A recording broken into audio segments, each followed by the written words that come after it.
This is the Daily Dad. I'm Jim. Let's talk strikes again. I promise this is the last time this week.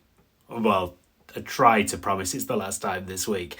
Scottish schools have already been affected by strikes. Now England and Wales, schools there are going to be affected by strikes very soon after the National Education Union came out and voted for strike action. One of the head teachers' unions voted for action in Wales, but not in England.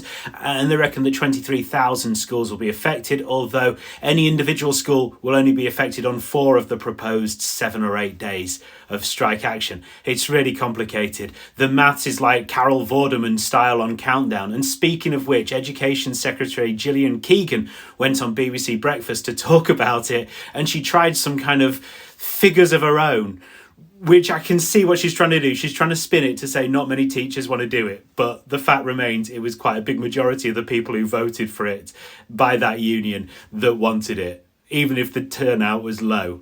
Oh, it's confusing. Have a listen to how she ties herself up in knots here. I mean, it's clearly disappointing that one union has very narrowly met the minimum requirements, and I think just under half of them have voted for strike action. So 53% turnout and 90% turn for voted for strikes. At the same time as all that's going on, there have been protesters outside Downing Street complaining about a new bill that they say will restrict the right to strike.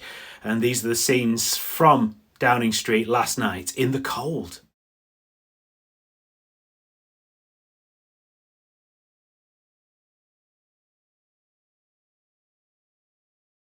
It's got to be said at this point that the people who make braziers are doing very well. You see them on all the images of the strikes, don't you? People outside there lighting a brazier on the picket line, and they're having a boom time.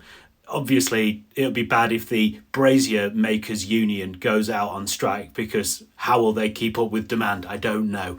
What do you think then? Teachers going on strike, is this going to affect you? Let me know. Just leave a comment down there.